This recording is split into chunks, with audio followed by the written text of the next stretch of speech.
Kita akan belajar tentang keterlibatan bangsa non-Yahudi dalam karya keselamatan. Klik.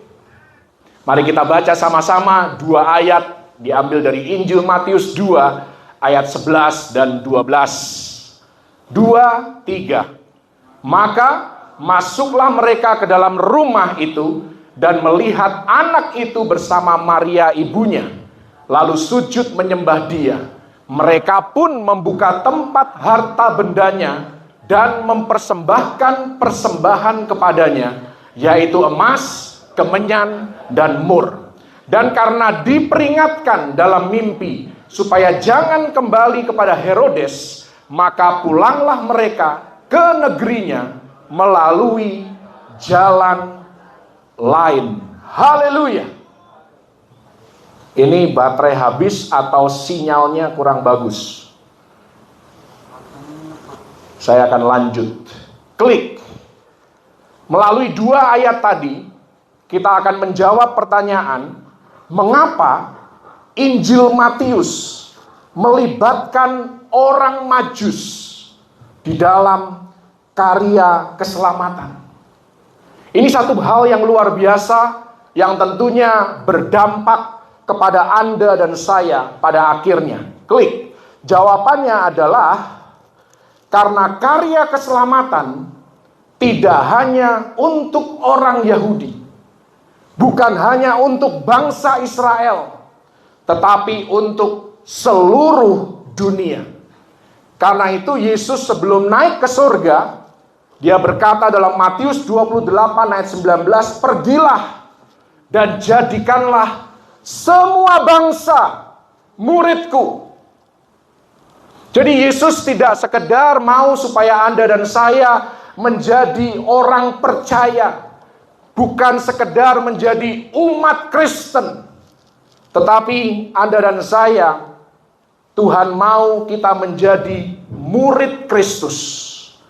Dan tentunya kalau kita bicara murid, murid berbicara tentang disiplin, berbicara tentang komitmen, berbicara tentang loyalitas. Itulah murid. Jadi bukan sekedar pengikut Kristus, tetapi murid Kristus. Dan di dalam Kisah Rasul 1 ayat 8 dikatakan, biar engkau menjadi saksi-saksiku. Ini perkataan Yesus. Di Yerusalem, di Yudea, Samaria, bahkan sampai ke ujung bumi. Makanya di dalam kelahiran Yesus pun, orang Majus yang notabene bukanlah orang Yahudi, dilibatkan oleh Tuhan di dalam karya keselamatannya. Lalu pertanyaan berikutnya, klik. Mengapa Tuhan tidak hanya melibatkan orang Yahudi atau bangsa Israel di dalam karya keselamatannya? Tentu ada beberapa alasan. Yang pertama, ini bukan ranah kita untuk menganalisanya. Nanti Anda tanya dengan Bapa di surga waktu sudah sampai di rumah Bapa. Yang pertama, karena kedaulatannya Allah. Karena dia berdaulat penuh atas rencananya, atas programnya, atas rancangannya. Makanya Bapa tidak sekedar melibatkan bangsa Yahudi, tetapi juga orang-orang non-Yahudi. Alasan yang kedua, kenapa Tuhan tidak hanya pakai orang Yahudi? Karena milik kepunyaannya, dikatakan dalam Yohanes 1 ayat 11, tidak menerimanya. Sekalipun Yesus datang kepada miliknya, milik kepunyaannya, tetapi orang-orang kepunyaannya tidak menerima dia. Dan poin yang ketiga ini penting bagi Anda dan saya. Mengapa Tuhan tidak hanya pakai orang Yahudi, sekalipun orang Yahudi terkenal hebat.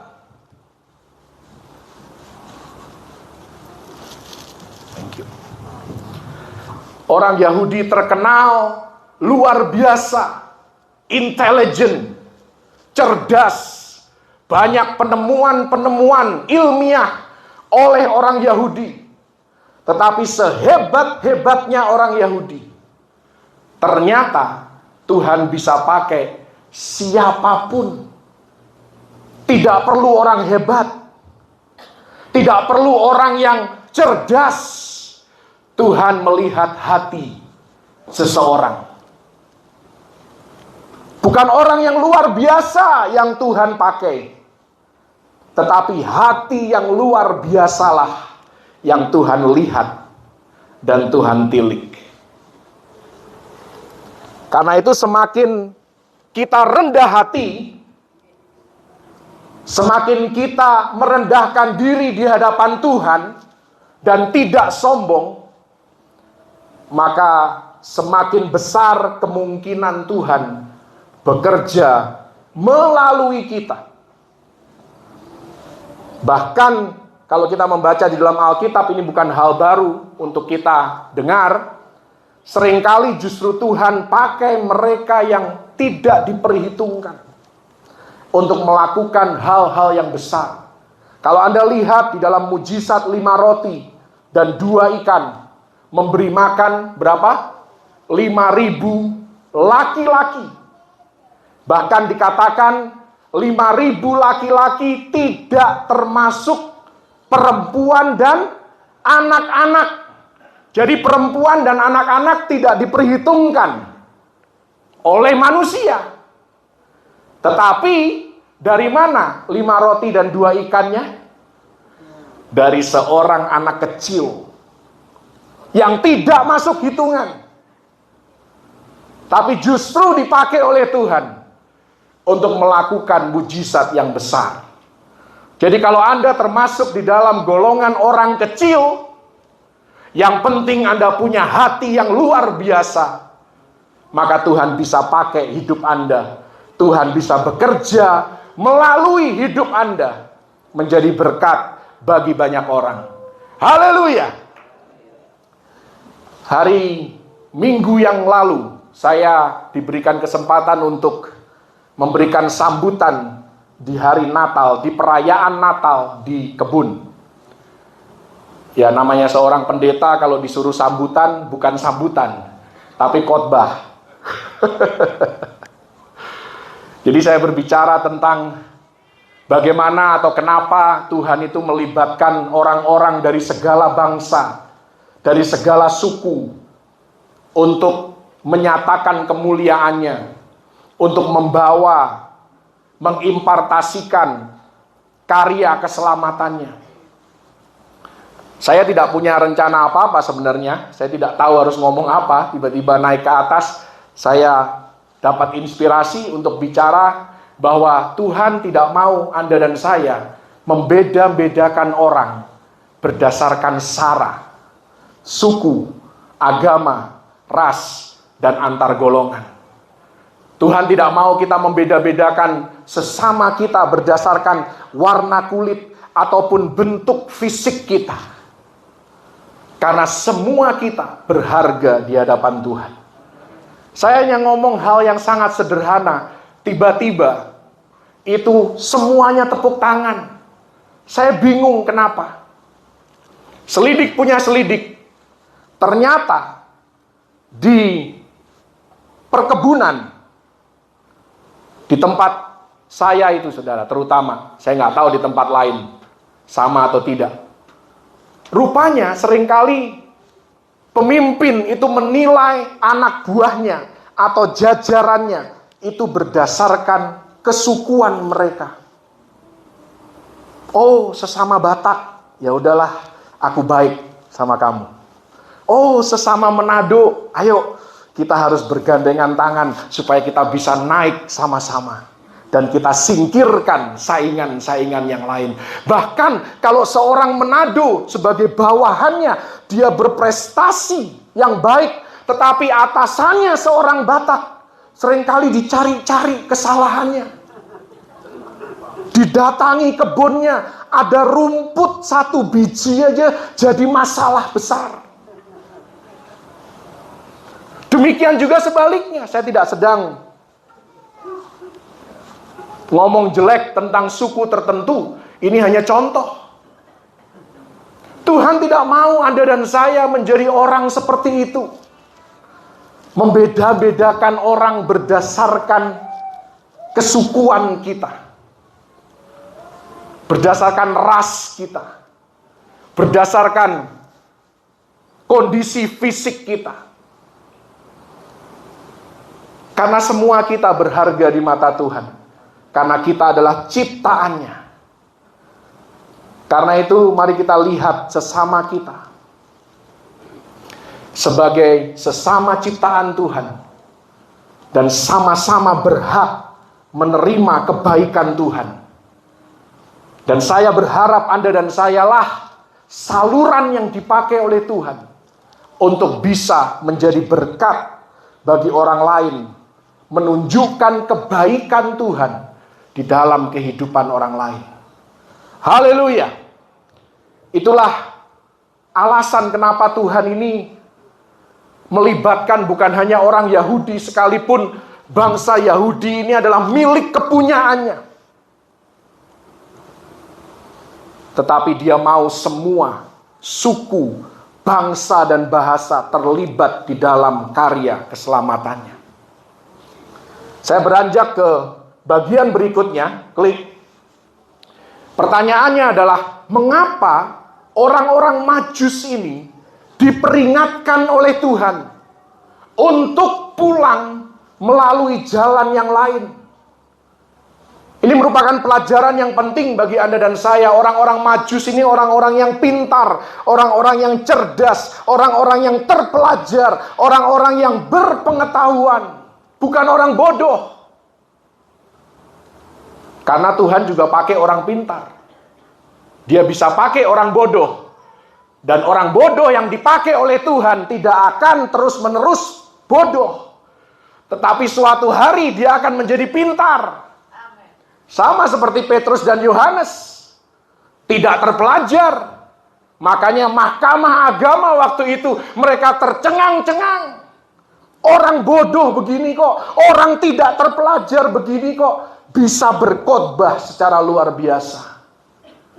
Itulah hasilnya ikut Yesus. Jadi kita ikut Yesus itu seharusnya tidak bodoh terus-menerus, tetapi makin hari dari waktu ke waktu menjadi makin pintar. Haleluya. Makanya firman Tuhan katakan di dalam Efesus, jangan engkau menjadi bodoh. Jadi jangan bangga jadi orang bodoh. Ada orang yang bangga jadi orang bodoh. Saya juga bingung baca Alkitab yang mana itu. Karena jelas-jelas ayatnya, jangan kau menjadi bodoh. Memang Tuhan bisa pakai orang bodoh. Tapi orang bodoh yang dipakai oleh Tuhan, sekali lagi, tidak akan terus-menerus bodoh. Dia akan menjadi orang yang bijak, orang yang berhikmat. Karena hubungan yang intim dengan Yesus. Kembali ke pertanyaan ini, mengapa orang Majus diperingatkan oleh Tuhan untuk melalui jalan lain? Yang pertama, klik. Karena upah orang mencari Tuhan dengan benar adalah keselamatan. Jadi kalau Anda hidupnya suka mencari Tuhan, mungkin itu kebodohan di mata dunia. Apa-apa cari Tuhan, apa-apa tanya Tuhan, apa-apa berdoa. Jangan khawatir, yang bodoh di mata dunia adalah hal yang luar biasa di mata Tuhan.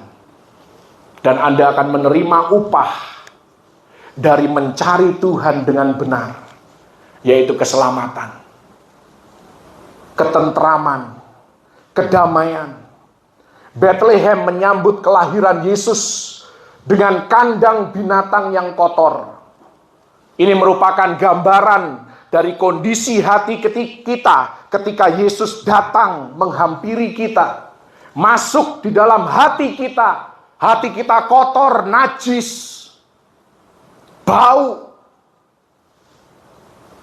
Tapi Yesus memberikan hati yang baru bagi yang menerimanya, dan membuat kandang hidup kita menjadi istana, Makanya dikatakan dalam 1 Korintus 3, tidak tahukah kamu bahwa kamu adalah bait Allah dan roh Allah tinggal di dalam kamu.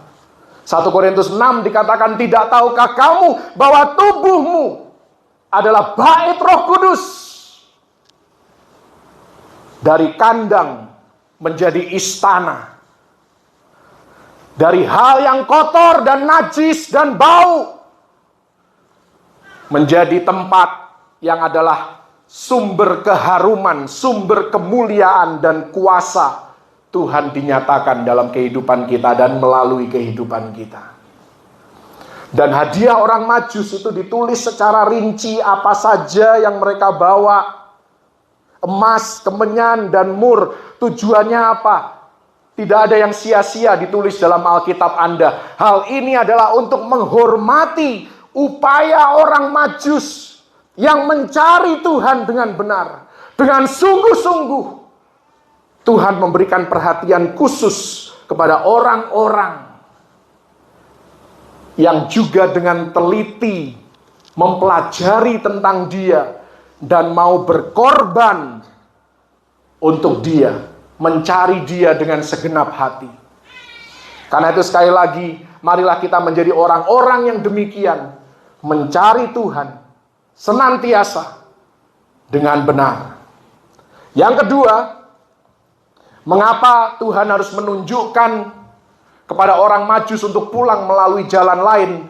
Karena orang Majus sehebat-hebatnya mereka, sepintar-pintarnya mereka tidak tahu akan hari esok apa yang akan terjadi. Demikian juga Anda dan saya.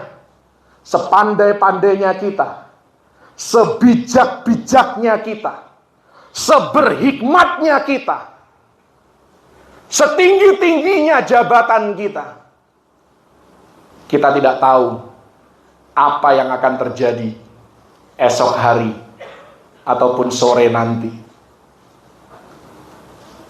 Karena itu marilah kita semua hidup bergantung kepada yang Maha Tahu akan hari esok, yaitu Yesus.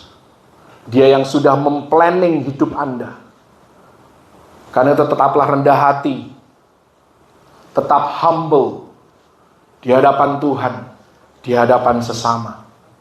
Dan yang ketiga, kenapa orang Majus harus ditunjukkan jalan lain dalam kepulangan mereka? Karena Tuhan mau berita keselamatan sampai kepada bangsa-bangsa, bukan hanya berhenti di perbatasan Israel atau di antara bangsa Yahudi, tetapi Tuhan mau berita ini tersiar sampai ke seluruh penjuru dunia. Karena orang-orang Majus ini adalah orang-orang dari Persia. Mereka pulang ke Persia, pasti mereka menceritakan pengalaman mereka. Pasti mereka dengan bangga, dengan kagum menyampaikan bahwa apa yang kami pelajari benar-benar terjadi loh. Tuhan menggenapi apa yang tertulis. Haleluya. Dan Tuhan punya kepentingan untuk menunjukkan jalan lain yang harus ditempuh oleh orang-orang Majus pulang ke negerinya. Klik. Inilah beberapa alasan mengapa Tuhan punya kepentingan. Tuhan berkepentingan memperingatkan orang Majus untuk pulang lewat jalan yang lain. Karena alasan yang pertama, Tuhan selalu intervensi di dalam misi keselamatannya. Ini sudah terjadi dari sejak zaman Adam dan Hawa. Iblis berpikir dengan Kain membunuh Habel, dia berhasil menggagalkan program keselamatan dari Allah. Tapi kemudian muncullah seorang bernama Set. Iblis juga berbangga diri. Akhirnya semua manusia pada akhirnya menjadi jahat dan Tuhan harus membinasakan semua umat manusia. Bahkan Tuhan menyesal menciptakan manusia. Tapi tidak demikian. Ada seorang bernama Nuh. Dalam Kejadian 6 ayat yang ke-8, Nuh dan keluarganya diselamatkan oleh Tuhan untuk menyelamatkan ras manusia.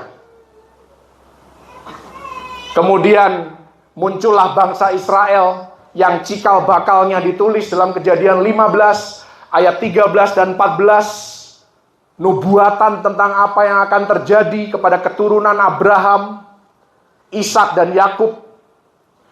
Dan di dalam Keluaran 2, di mana seolah-olah program keselamatan Allah pun akan gagal, Tuhan membangkitkan seorang bernama Musa, menyelamatkan dia dari kebrutalan Firaun. Sehingga Musa pun menjadi pemimpin bangsa Israel, pembebas bangsa Israel dari perbudakan Mesir. Dan masih banyak kisah lain di antaranya. Dan pada akhirnya ketika Yesus dilahirkan ke muka bumi pun ada ancaman bahwa program keselamatan Allah hendak gagal di tangan iblis. Tetapi dalam Matius 2 ayat 13-15 ditulis di sana bagaimana Tuhan memberikan mimpi kepada Yusuf untuk membawa Yesus mengungsikannya ke Mesir. Di sini kita belajar bahwa kalau kita bicara tentang misi keselamatan, program besarnya Tuhan, Dia akan selalu intervensi. Yang kedua, kita belajar bahwa tidak ada yang dapat menggagalkan rancangan keselamatan Tuhan. Dan ini juga berlaku dalam kehidupan kita. Pribadi lepas pribadi, Tuhan punya cara untuk menuntun kita supaya rancangannya dan rencananya terlaksana dalam hidup kita. Apa yang Dia janjikan, apa yang Dia taruh di dalam hati kita, pasti akan tergenapi di dalam kehidupan kita karena Dia punya cara. Tidak ada yang dapat menggagalkan. Anda tahu pada zaman Yesus dilahirkan ke muka bumi, ada 7 tokoh pemerintahan yang bisa saja menggagalkan program keselamatan Allah. Ada 7. Namanya Tiberius, ada Pilatus, ada Herodes, ada Filipus, ada Lisanias, ada Hanas, ada Kayafas. 7 nama. Yang punya kuasa, punya otoritas untuk membunuh Yesus kapan saja, untuk memburu Dia kemanapun Dia dibawa. Mereka adalah tokoh-tokoh yang besar di mata dunia, tetapi hina di mata Tuhan. Anda pilih yang mana? Mau besar di mata dunia dan hina di mata Tuhan? Atau besar di mata Tuhan, sekalipun diremehkan oleh dunia? Ya, di sini Anda jawabnya pasti kepengennya besar di mata Tuhan. Yaitu mulut. Kadang-kadang mulut sama kenyataan itu berbeda. Itulah yang membuat kehidupan kekristenan ini sulit. Kita kepengen besar di mata Tuhan, tapi dunia kita juga mau. Kita mau semuanya. Hidup kita maunya win-win, gak mau lose. Selalu menang, tidak mau kalah. Selalu menerima, tidak pernah mau memberi. Itulah kecenderungan manusia. Ada 7 tokoh lainnya yang besar di mata Tuhan, tapi seringkali dianggap hina oleh dunia. Siapa namanya? Ada Zakaria, ada Elisabeth, Maria, Yusuf, Hana, Simeon, Yohanes Pembaptis. 7 lawan 7. 7-nya dunia dengan 7-nya Tuhan. Anda pilih yang mana? 7 yang mana? Sama-sama 7 nih.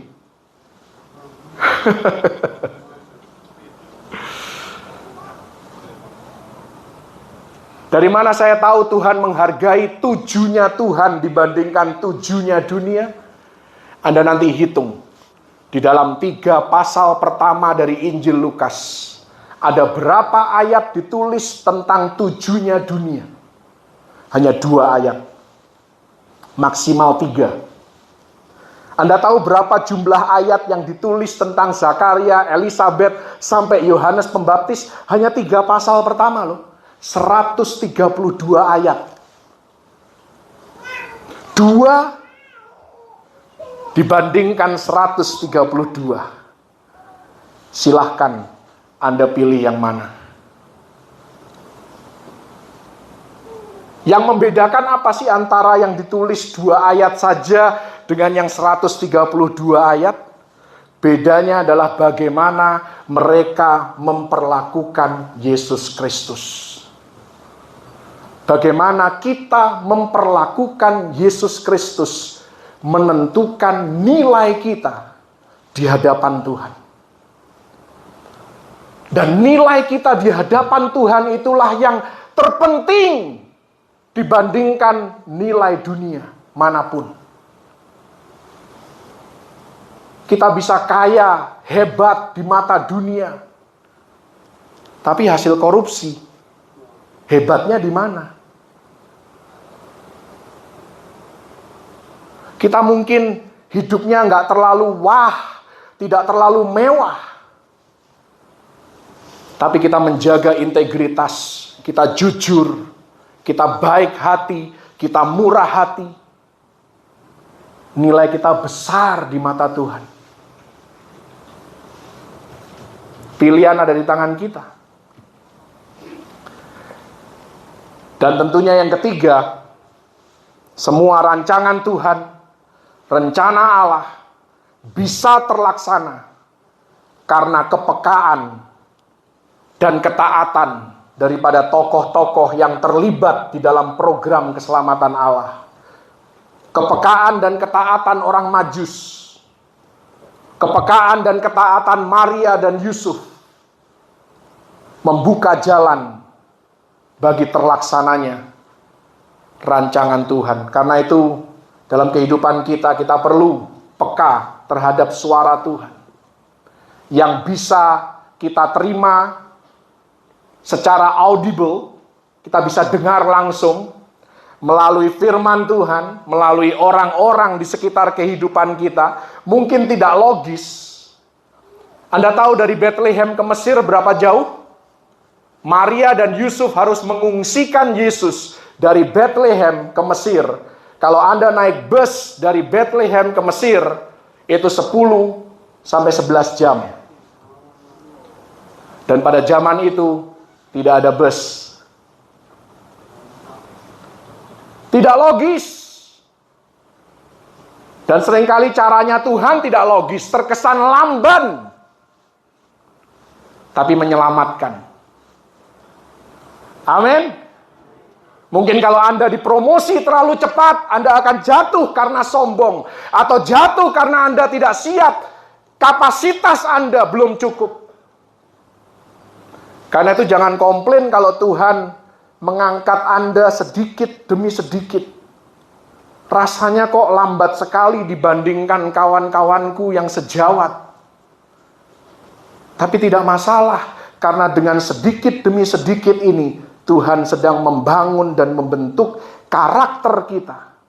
Dan pada saat kita nyampe pada tujuannya, kita sudah siap. Segala tekanan yang tadinya membuat kita stres, kita bisa atasi dengan baik. Kita bisa tetap tenang. Karena apa? Karena proses yang lambat ini. Karakter kita semakin matang, semakin dewasa. Karena itu syukuri setiap musim dalam kehidupan Anda. Jangan merasa lebih pintar dari Tuhan. Lebih pintar dari orang-orang di sekitar kehidupan kita yang suka menasehati kita, yang suka memberikan masukan dalam hidup kita. Jangan tutup telinga kita, karena salah satu tugas seorang murid adalah mendengarkan. Kita harus lebih banyak mendengar dibandingkan berbicara. Orang Majus sekalipun mereka terpelajar, mereka bisa saja menyepelekan yang namanya mimpi dari Tuhan. Nah, itu kan cuma mimpi. Mungkin aku kecapean tadi malam sehingga aku mimpi yang aneh-aneh. Tapi mereka tetap rendah hati. Sekalipun terpelajar. Dan mereka mau dengar-dengaran pada masukan yang mereka terima. Dan ujung-ujungnya apa? Keselamatan. Keselamatan bagi mereka dan keselamatan bagi Anda dan saya. Haleluya. Itulah karya Tuhan dalam kehidupan kita. Yang pasti Tuhan berkarya, Tuhan membentuk kita, Tuhan membawa kita melewati berbagai proses kehidupan kita. Tujuannya cuma satu, supaya kita menjadi pribadi yang berdampak dan menjadi berkat bagi orang lain dimanapun kita berada. Kita adalah contoh dan teladan yang baik. Dan inilah janji Tuhan bagi orang yang taat. Klik. Mari kita baca sama-sama janji Tuhan di dalam Yesaya 48 ayat yang ke-18. 2, 3. Sekiranya engkau memperhatikan perintah-perintahku, maka damai sejahteramu akan seperti sungai yang tidak pernah kering. Dan kebahagiaanmu akan terus berlimpah seperti gelombang-gelombang laut yang tidak pernah berhenti. Mengapa seringkali kita gelisah? Karena kita mencoba untuk shortcut. Kita cari jalan pintas yang mungkin tidak sesuai dengan caranya Tuhan. Makanya kita gelisah. Kita nggak tenang, kita nggak damai. Mungkin karena kita memakai cara-cara kita sendiri, kita punya skenario sendiri di luar rancangannya Tuhan. Makanya kita nggak damai. Tapi kalau kita mengikuti prosesnya Tuhan, kita mengikuti timingnya Tuhan, maka Tuhan berjanji damai sejahtera yang daripadanya akan seperti sungai yang tidak pernah kering. Dan Anda akan bahagia, bukan hanya bahagia, tetapi kelimpahan di dalam kebahagiaan.